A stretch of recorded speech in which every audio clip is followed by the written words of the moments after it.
Pasamos a debatir el tema de la semana. ¿Qué decir de la última resolución de la Suprema Corte relacionada con la interrupción voluntaria del embarazo? Y como todos los miércoles está con nosotros Denise Dresser. Denise, muy buenas noches. Hola, buenas noches. Y en esta ocasión nos acompaña Fernando Rodríguez Doval. Él es asambleísta del PAN, asambleísta aquí en el Distrito Federal. Fernando, muy buenas noches. Buenas noches, Leo. Buenas noches, Denise. Denise, macanazo. Así le pusiste a tu artículo del lunes en el periódico Reforma. Y bueno, pues, ¿por qué no nos explicas el sentimiento de sentirse que le dieron a uno un macanazo? Así dices que te sentiste, ¿no? Bueno, sentir que a las mujeres de México les dieron un macanazo. Porque en una decisión tan importante, en la cual había la oportunidad de una definición muy clara para ampliar los derechos de las mujeres, vimos a una Suprema Corte que adoptó una posición retrógrada, una posición oscurantista, una posición que no va de acorde con ni con el Estado laico ni con el liberalismo al que deberíamos aspirar. Ahora, 7 ministros votaron por la inconstitucionalidad. Fue la minoría de 4. La minoría de 4 y la minoría que incluye a una mujer, y he de decirlo, Margarita Luna Ramos, y estoy de acuerdo con Jorge Castañeda cuando escribió, creo que la semana pasada, que eso demuestra que las mujeres muchas veces no son las mejores defensoras de los derechos de las mujeres, porque además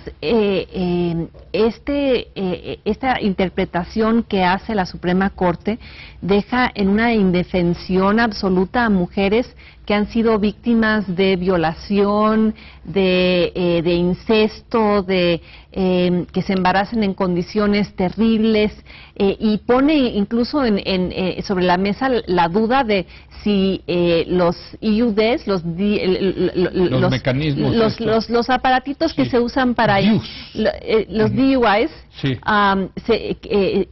que se utilizan para impedir la implantación del óvulo fecundado, si eso ya será ilegal, porque al definir la concepción al definir que la vida empieza desde la concepción, pues esto tiene implicaciones para todos los anticonceptivos, para todos los métodos que además distribuye gratuitamente la Secretaría de Salud como parte de la política pública del país.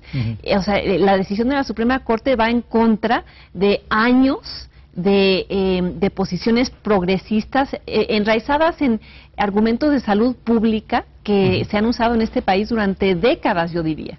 Fernando, ¿tú cómo la ves? Bueno, yo primero discreparía de lo que dice Denise respecto a los anticonceptivos. Los métodos de planificación familiar se norman desde el gobierno federal, como bien mencionas, desde la Secretaría de Salud. No lo hace una constitución estatal, así que eso queda inamovible. Eso el fallo de la Suprema Corte no afecta a eso. No, lo que hace el fallo de la Suprema Corte... Pero incluso algunos ministros lo mencionaron. Creo que Olga Sánchez Cordero en su argumentación dijo que esto iba a hacer vulnerable ese tipo de políticas a nivel de los estados. No soy yo la que lo dice una de las ministras que votó. Bueno, y hubo argumentos de otros ministros en sentido contrario. De momento, la norma oficial mexicana que regula el tema de planificación familiar es expedida por la Secretaría de Salud, es decir, no se ve afectada por esto. Yo creo que es importante también aclararlo para que no haya confusión. A ver, las reformas que se han hecho en 18 estados de la República, primero que nada han contado con el consenso, en muchos casos, de todos los partidos, incluso el PRD en varios estados. No hay que pensar que a lo mejor un poco... Pero sobre todo ha sido la alianza PAN-PRI, digamos. PAN-PRI, pero también el PRD e incluso PANAL, Convergencia. Lo que pasa es que hay un diputado ahí en Coahuila del PRD que pueda sumar. Pero exclusivamente guiado por imperativos electorales, no por, ni siquiera diría yo que por argumentaciones morales, sino porque detectan en la opinión pública el respaldo a la causa y piensan que es políticamente redituable. Ahora, mira, yo no hablaré en el caso de otros partidos, que no dudo que en el caso de partidos como el PRI, y me gustaría ahorita hablar del PRI en este tema, bueno, pensemos en la posición de Beatriz Paredes, la escandalosa posición de Beatriz Paredes en este Nosotros asunto. En el caso del PAN hemos sido siempre muy claros, y nosotros hemos considerado que la persona tiene derechos per se, y esos derechos no se los otorga el Estado se los reconoce, y precisamente desde una visión liberal de la política y del Estado, el Estado no tiene que otorgar derechos a partir de las 12 semanas, como ocurre en el caso del Estado federal. A ver, ¿qué pasa a las 11 semanas? Pero tú dices que que desde la concepción a ti te convence de que... Bueno, lo que pasa es que en el proceso de desarrollo de un nuevo ser, el único hecho que marca un antes y un después es la concepción. En todo lo demás es un proceso simplemente natural. Pero hay todo un debate científico en torno a cuándo realmente comienza la conciencia dentro de ese embrión. Bueno, la conciencia muchas veces empieza hasta muy entrado ya al nacimiento. Sí, pero por eso se determinó en el Distrito Federal que fuera después de las 12 semanas, siguiendo un debate internacional en el cual ha prevalecido esa concepción. Bueno, ¿y qué pasa a las 11 semanas, 6 días, 23 horas, 59 minutos? ¿Qué pasa en ese minuto para que esté protegido por la ley el embrión y antes no esté protegido? Bueno, hablando en términos científicos, quizás podríamos decir muchas cosas. Hay un consenso de que hay una nueva vida desde el momento de la concepción. Puede haber todo un debate antropológico, si se le llama individuo, si se le llama persona, si se le llama ser humano, pero incluso la propia ponencia del ministro Franco reconoce que hay un ser de la especie Homo sapiens, o sea, de ahí no van a ser un ser de otra especie. Sí, claro, pero él antepone los derechos de las mujeres, los derechos de las mujeres a decidir qué hacen en esos casos, y yo estoy en esa posición. Me parece que es el lado correcto de la historia, hacia ahí se encamina la humanidad, y creo que los estados más progresistas, demócratas, liberales han reconocido eso, y México se está quedando atrás en términos de la protección constitucional de los derechos de las mujeres. Bueno, pero es que también, yo creo que hablando de derechos humanos, presente la última reforma constitucional en materia de derechos humanos, uno de los grandes cambios que introduce en la Constitución es que el Estado ya no otorga derechos. Aquí en el Estado mexicano otorgaba las garantías individuales y ahora ya los reconoce, es decir, partir de la base de que es el Estado el que otorga derechos. Pero déjame preguntarte, en tu visión, el Estado no otorga derechos, sino el Estado reconoce. ¿Tiene que reconocer el Estado a ese cigoto, que es, el cigoto es lo que se llama la célula fecundada entre un espermatozoide y un óvulo? Y si me olvides, de hecho la reforma constitucional, una de las dos que estuvo impugnada, me parece que la de San Luis, en el mismo artículo donde habla de la protección del concebido, en ese mismo artículo, en la Constitución de ese Estado, establece que no habrá punidad, no se penalizarán algunos casos como violación, etcétera. Es decir, es correcto. No quiere decir que no pueda haber lo que en derecho se llama exclusiones de responsabilidad. O sea, yo creo que por eso el debate es más amplio, ¿no? Pero bueno, terminando con lo que estaba comentando yo antes, si es el Estado el que otorga los derechos y el que define qué es persona, que eso es lo que a mí me parecía más peligroso del proyecto del ministro Franco, entonces el Estado nazi decía que los judíos no eran persona, las tesis racistas decían que los negros no eran persona, o los primeros encomenderos en México decían que los indígenas no eran persona. Entonces, bueno, yo creo que puede llevarnos a una senda muy poco liberal y muy peligrosa desde el punto de vista de los derechos humanos. ¿Denis? No, yo no estoy de acuerdo. A mí me parece que el proyecto del ministro Franco lo que hacía era anteponer los derechos de las mujeres, derechos que han sido ignorados, pisoteados. O sea, a mí me preocupa mucho saber que hay mujeres encarceladas en el estado de Querétaro porque han tenido abortos. Y eso tiene que cambiar, y nosotros estamos a favor de que eso cambie. O sea, y que se sigue estigmatizando, penalizando a las mujeres por cuestiones morales, cuando debería ser un asunto exclusivamente de salud pública. Y creo que el caso del Distrito Federal ha demostrado que cuando se les ofrece a las mujeres la opción, nadie está imponiendo el aborto. Sí, nadie es una cuestión que decide la mujer, o sea, claro. El hecho de que sea legal no significa que todo el mundo salga ni hemos visto un incremento desaforado de mujeres. Lo que sí no hemos visto, y la verdad hay que decirlo en el Distrito Federal, es que ya no muere ni una mujer en el Distrito Federal. Claro, y a eso voy en cuanto a la protección de los derechos de las mujeres. Me parece que ahí debería haberse centrado el debate. A ver, y nosotros en el PAN estamos completamente de acuerdo en lo que tú dices, de que no debe ir una mujer a la cárcel por abortar. ¿Por qué? Porque sabemos que una mujer que aborta finalmente no acude gustosa a hacerlo, sino que acude porque en muchas ocasiones no tiene otra opción, porque está sola, porque está abandonada, porque está desesperada, porque vive situaciones de pobreza. Ahí, Fernando, a mí me entra la duda de, se prohíbe el aborto, ¿no? O sea, no están a favor del aborto, se quieren prohibir el aborto, eso nos queda claro. Pero para prohibirlo, pues hay que castigarlo, porque si no, es un llamado a misa, la prohibición. Es que es diferente despenalizarlo que legalizarlo. A ver, nosotros en el PAN, de hecho, vamos a proponer una reforma en todos los códigos penales del país para que ninguna mujer vaya a la cárcel. Eso no quiere decir que sea legalizado como en el caso del SOFEAL. Aquí Marcelo Ebrard presume que llevamos más de 60,000 abortos, como si fuera a presumir nuevas líneas de Metrobús, cuando todo aborto es un fracaso de una política de prevención, de una política de información. Perdóname, pero yo no creo que lo presuma. Presume el hecho de que no hay mujeres muertas, de que se han hecho estos abortos en condiciones decentes, médicamente correctas, en las que no se condena a las mujeres a ir a clínicas insalubres, muertas de miedo, muertas de frío, como es el caso en todos los otros estados del país. Mira, yo te quiero poner un ejemplo. Nosotros desde la legislatura pasada y en esta quinta legislatura en la Asamblea Legislativa presentamos una iniciativa de protección a las madres embarazadas. ¿Por qué? Para darles oportunidades, para que incluso las que decidan finalmente ir a abortar antes pudieran haber tenido otras opciones e incluso así pudieran ejercer de mejor manera su libertad. Pero es que el PAN siempre habla de eso, de cómo va a proveerle a las mujeres apoyo para que no aborten.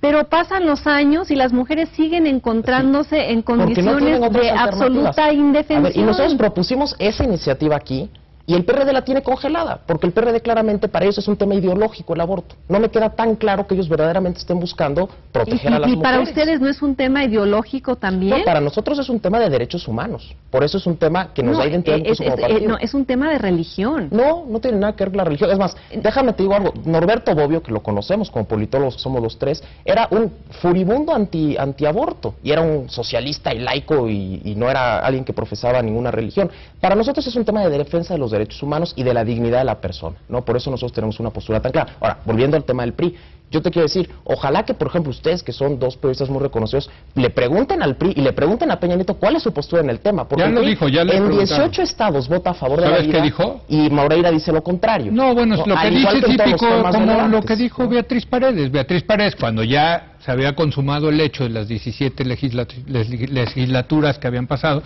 dijo, bueno, pues yo estoy a favor del aborto, pero también estoy a favor respeto la opinión de mis compañeros de partido que han pasado estas legislaciones. Sí, y es el mismo argumento pues estas reformas fueron aprobadas por mayorías legislativas en los estados. Pues sí, también la esclavitud era aprobada por mayorías legislativas en los estados estadounidenses en el siglo XIX y eso no lo hacía correcto.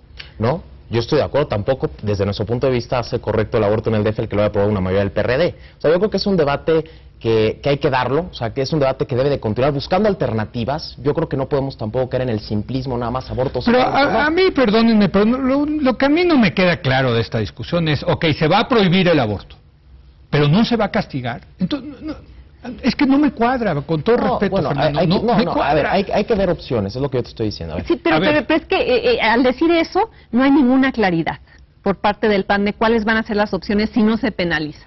No, sí, no tenemos por qué castigar necesariamente a la mujer embarazada, a la mujer que va a abortar. Pero es que si tú le dices, y sobre todo a un mexicano le dices, mira, eso está prohibido, y si lo haces, no te preocupes, no hay castigo. No, bueno, que fue durante muchos años la política del aborto en México. Por ejemplo, hay muchos médicos... La tolerancia. Hay muchos médicos que se han hecho millonarios practicando abortos, ¿no? Ilegales.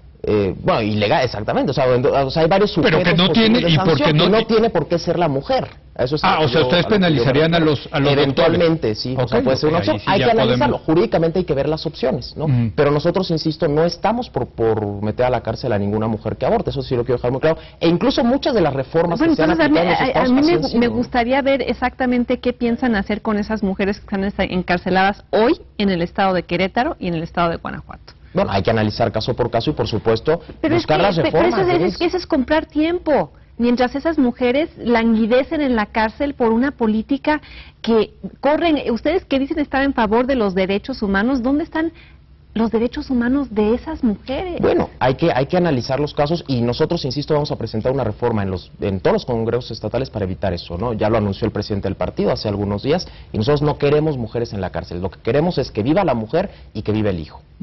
Pero a mí también me pareció muy mal, hablando de la postura de Acción Nacional, que Felipe Calderón se pronunciara públicamente sobre este tema y que argumentara además que México debería quitar la reserva de la Convención Americana de los Derechos Humanos. Exactamente, que me parece un intervencionismo electorero que corre en contra de una larga tradición. Pero es que, a ver, Denise, la verdad es que la mayoría, según las encuestas, en este país es bien conservadora. Bueno, o sea, sí está en contra del aborto, ¿no? Claro, pero 68% de las mujeres de este país usan píldoras anticonceptivas, Sí, aunque sí. se declaran católicas. Sí. Entonces sí, creo que o sea, es políticamente correcto declararse en contra del aborto, y ahí van las millones de mujeres al año que se lo practican en condiciones insalubres, desastrosas y peligrosas para ellas. Pero entonces, en ese sentido, sí es un tema electoralmente que podría ser electoralmente rentable para Acción Nacional. Para nosotros nunca Tan es así que lo han No. promovido en 18 estados. Nosotros siempre, y en ese sentido no engañamos a nadie, desde que el partido se fundó en 1969 ha tenido una postura muy clara en este tema. O sea, Sí, la verdad no lo el hemos PAN es hecho, consistente. No lo hemos hecho, y aún así, y la Sí. gente ha votado por nosotros, y no por esto, sino quizás a consecuencia. O sea, nosotros siempre hemos tenido una postura muy clara que no la tiene el PRI, y el PRI sí busca únicamente... yo sí creo que- Y el PRI sí a ver, actúa de manera oportunista. Como hay que decirlo. politólogo, o sea, a mí no me sorprende que el PAN tome esa postura. ¿Estás de acuerdo, Denise? Lo sorprendente es lo del PRI. O sea, la hipocresía del PRI. Y en todos los tema. temas. La hipocresía del PRI, que durante años tuvo una política de tolerancia Claro. absoluta, y que Beatriz Paredes, en un acto políticamente motivado, empezó a forjar alianzas con la Iglesia Católica y con grupos conservadores en los estados, precisamente para conseguir votos. He ahí el meollo del asunto. Sí. Sí, nosotros, insisto, y el PRD incluso también tiene una postura clara en el tema, contraria a claro, postura claro, nuestra, sí, ¿no? sí, sí, sí. El PRI yo creo que es al partido al que tenemos que llamar a cuentas porque finalmente está engañando al electorado. ¿Qué certidumbre le está dando? No solamente en este tema, sino en otros muchos temas donde el PRI prefiere no tener una postura clara, maximizando la incertidumbre, ¿no? CNN sí le preguntó a Enrique Peña Nieto su postura del aborto y dijo: yo respeto esa lucha, ¿qué dijo? Esa ganancia de la sociedad en el aborto, pero yo en lo personal estoy en contra. ¿Tú entiendes qué significa eso, Denise? Pues es Peña Nieto speak. Es hablar sin asumir una posición y pagar y Pero evitar no les los costos. cuesta, no les cuesta, vas de arriba ahí en las encuestas, no parece que... Claro, porque los medios no lo llaman a rendir cuentas, porque es el político teflón. ¿Dónde están los periódicos al día siguiente Estoy de acuerdo. exigiendo, o sea, que tenga una definición mucho más clara? Bueno, yo quiero pedir algo, porque cuando los del PAN están dispuestos a venir y siempre son muy amables y qué bueno que estén dispuestos a defender su postura. No sabes qué problema es encontrar a alguien del PRI que quiera hablar de este tema. O sea, eso te dice algo, ¿no? Pero Bueno, hay que retar a Beatriz Paredes. es que eso es lo que tú quisieras, porque yo sé que contigo trae un debate al respecto. Sí, un debate desde hace un buen tiempo. Sí. Y Pues invítala aquí, yo me siento aquí y las modero.